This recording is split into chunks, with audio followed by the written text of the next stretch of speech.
Being a leader, part of that is it's okay not to have all the answers, you know, and being able to make hard decisions with the best information you have. Sometimes there's no right or wrong answer. Sometimes it's about just making the decision and being able to move on. And it's based about all the information you can gather, the information from your teams, all the input from all the sources, and you know, just being able to make those hard decisions. Sometimes it's just making a decision. I think the thing that makes me a good leader, and what I think leadership is all about, is you never ask anybody to do anything that you are not personally willing to do yourself. Sure. So I think your question was more about what are the critical leadership attributes? Yep. Because there are a lot of things that make you a good leader. But in my mind, so there's obviously always treating people with dignity and respect. There's obviously being willing to surround yourself with people who think differently than you do. But there's also this aspect in my mind, after 34 years of service, is good leaders, the really effective leaders, never ask people to do anything that they are not willing to personally do themselves, whether it's in combat or leading at the enterprise level, like I'm honored and privileged to have the opportunity to do now. First off, being a leader and being a boss aren't the same thing. So leaders have the ability to influence without authority. I think that's a very important distinction. Once when many years ago, I saw General Colin Powell speak in a conference, and it was in a large auditorium, but I wasn't anywhere near the front of the stage. And I still felt that he was talking directly to me. And he had a way about him that made me feel like he was inviting me into his home, into a personal place. And I have to say, I felt that I trusted him immediately, and that I would have been happy to follow him. I think that great leaders can create those kinds of bonds easily with people, and that they make you feel that they are helping you get to where you want to go. Leadership is not something that you can have by appointment. You build and draw followership. And good leaders are ones who draw followership, and there's really like 4 characteristics of leadership in my mind. One is someone with the vision, sense of direction, knows where they're going. You know, that's one. The second piece is someone who's decisive and actually moving forward, moving the ball forward. You know, it's good to have a vision, but if you're not doing anything with it, that's not all that good. The third piece is really empathy. It's really about listening. And especially now, you can't help but talk about what's going on in our society, not only with the pandemic, but with the protests and so on. So, you know, having that empathy and having that ability to listen is a key characteristic for a leader. And then the last piece is really the ability to connect. You know, I spend a lot of my time not just doing one-on-ones with my direct leadership team, but also skip levels and doing brown bag lunches and so on. It's just, if you can't connect, then people just won't follow you. So you've got to spend the time to do that. But I think those are really the 4 things, but the heart of it all is it's about building followership rather than, you know, assuming you're a leader just because you've been, you know, stamped on your forehead with that position. It's about being able to leverage each individual and their unique knowledge, skills, abilities, and experiences to collectively drive and deliver positive outcomes.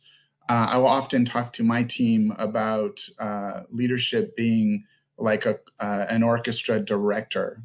While each player of an instrument delivers beautiful sounds, a good leader, like a director, will take those beautiful sounds and weave them together with melody augmented by rhythm to create music in a harmonic way that is something more beautiful than the individual. It brings it all together. To get to your question about driving outcomes for the American public, in IT, which I love about IT, we serve in a support role. We are enablers, we're facilitators. Everything we do is in support of driving positive, secure outcomes.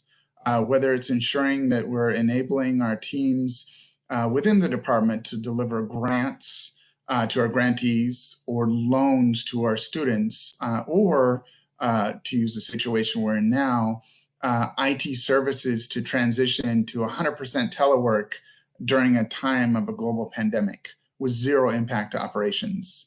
That being said, these things don't just happen by chance or luck. It takes a lot of planning. It takes a lot of collaboration, communication. Through good leadership, I am given and able to give the support that I need and that my team needs to do what needs to be done. I'm given and also able to give the appropriate resources that it takes to drive and deliver positive outcomes, which is why good leadership is critical across government, but also the world as a whole. I think the thing that I always say to anybody who's entering the technology world was, I said, congratulations, you picked one of the coolest industries you could possibly be in, but you're going to be in a constant state of change your entire life.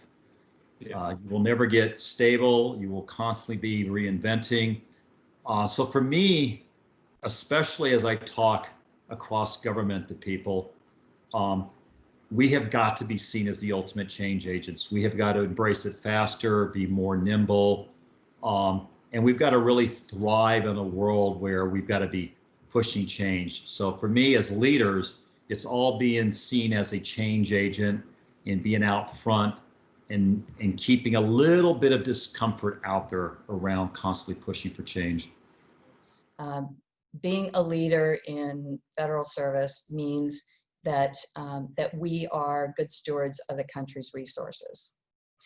And that means that we are very conscious of the taxpayers' resources of money, of the people that we are responsible for, of the time of those people.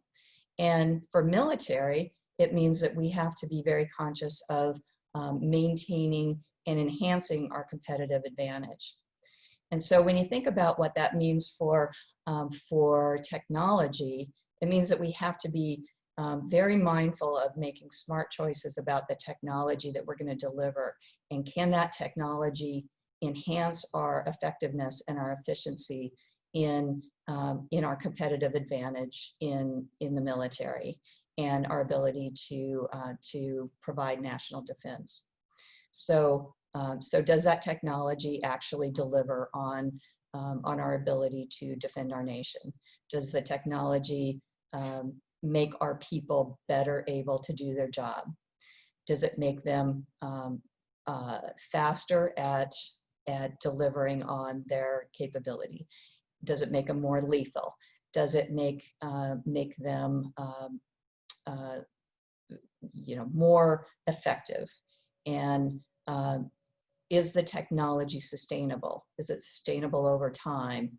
Is it the kind of technology that we can sustainably train? So all of those decisions have to be factored in order to make sure that we're delivering the right kinds of technology.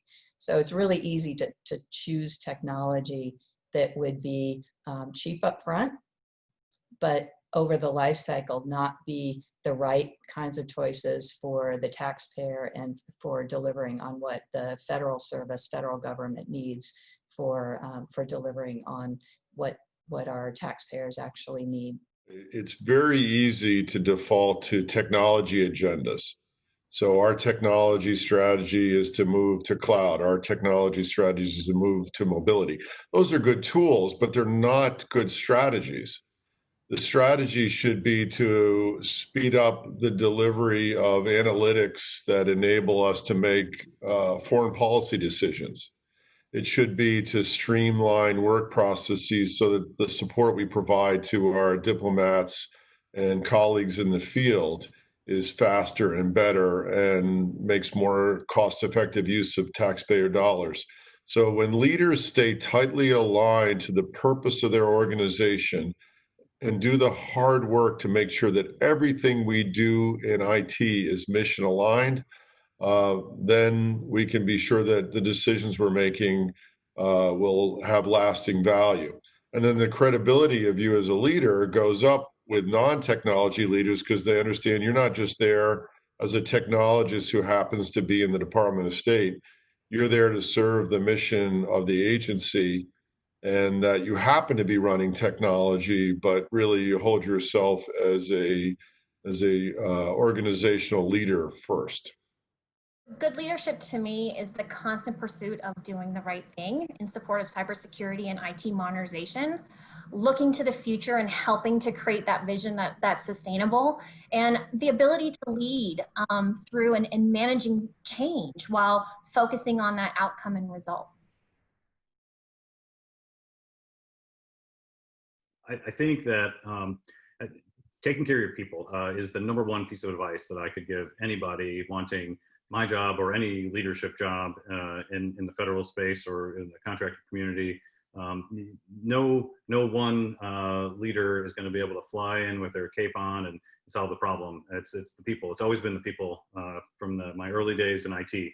So you got to make sure that the folks that are on your team, the stakeholders at the customer site, the leadership at the client, all need to be taken care of, and that's sort of the leader's job. I would also say that communicating effectively is something that is another core tenet, I think, of advice that I would pass on to someone. I mean, especially in today's day, where many of my meetings are 2-dimensional instead of 3-dimensional, I need to make sure that I'm able to effectively communicate to all interested parties about what truly needs to be done. I would also say be humble. You're going to make decisions as a leader. You're going to make bad decisions as a leader, for sure, good and bad. But own your mistakes, but also praise the people that work for you, that are really truly the innovators that are taking the team forward. Learn to love detail. Learn to love complexity. What is obvious, is not always so. And, a lot of times, I think that the devil's in the details, and those folks that effectively take the time to be able to put in the work tend to be more successful.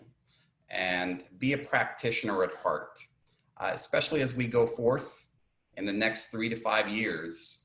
The technology and cyber, it's going to be governed by those that have a fundamental background and understanding of technology and how to effectively drive technology as a function of code using, automation type, capabilities.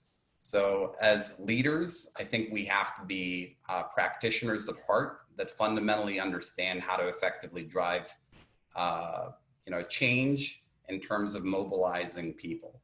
I'm one of these people that spends a lot of time reading other famous people's quotes. And I rely a lot on the things I learn from other leaders, and especially ones I admire. But one of my favorite quotes is from Harry S. Truman, and he says, "It is amazing what you can accomplish if you do not care who gets the credit." And I absolutely believe in that. So knowing where you want to go, but not caring whether you get the prize at the end or whether the actual prize is self-satisfaction and knowing that you've gotten there. I think you gotta have a vision for yourself.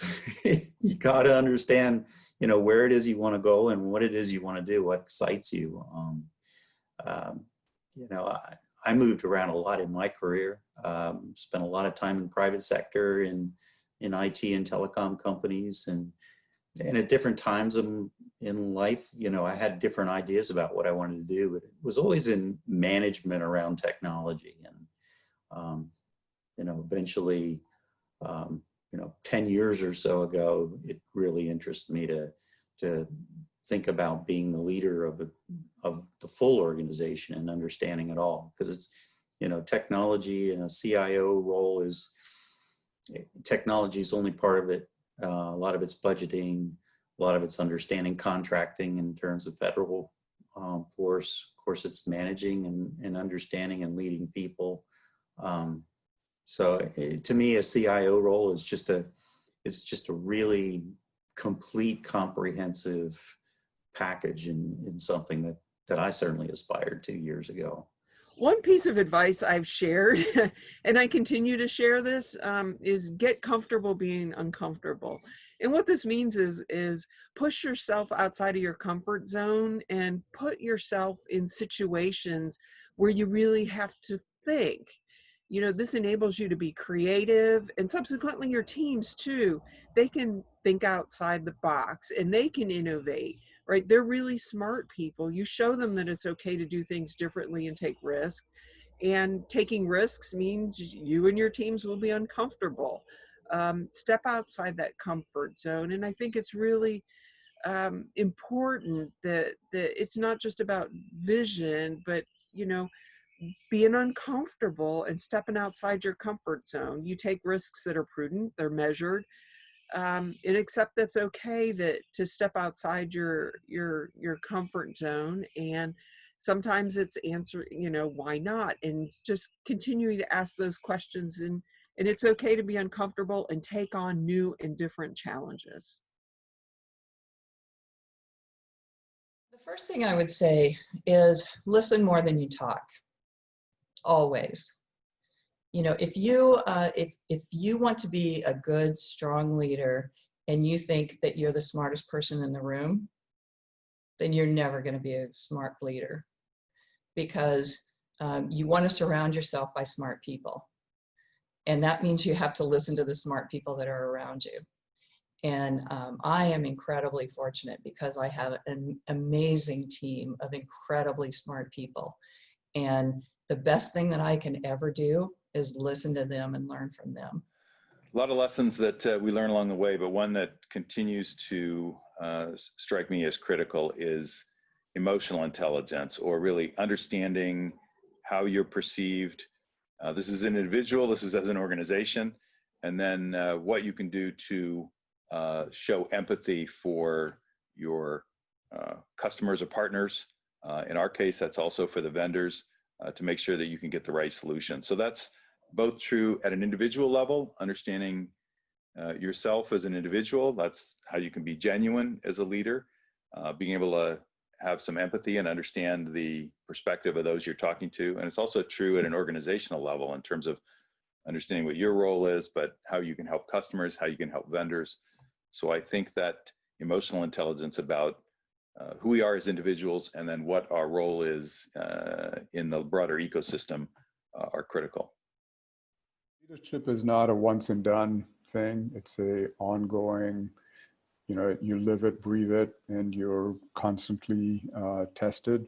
And I think the best piece of advice I've ever got is when you lead a bunch of people, it's like you imagine yourself running like a horse-drawn sleigh. You know, you've got 6 horses who are your leaders, or 10, or whatever the number is. And it's how you hold the reins. If you hold it too tight, the horses are not going to move and they don't go anywhere. If you hold it too loose, the horses go in different directions and they just don't have a sense of where do you want them to go.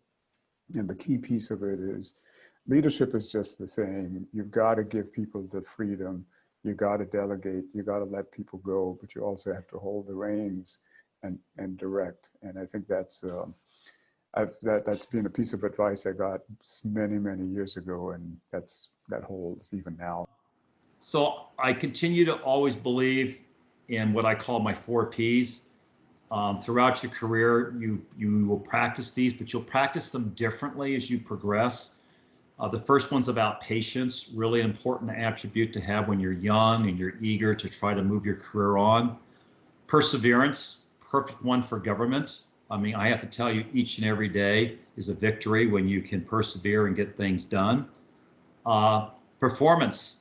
At the end of the day, the reason certain people get tapped for leadership, maybe over someone who doesn't, is that they are basically performing better. And then finally, back to this passion. People have got to see you as passionate. So I always say, you've got to be incredibly patient. You've got to have a thick skin and persevere when people tell you you can't do something. You got to be better than most, i.e. performance, and finally be passionate.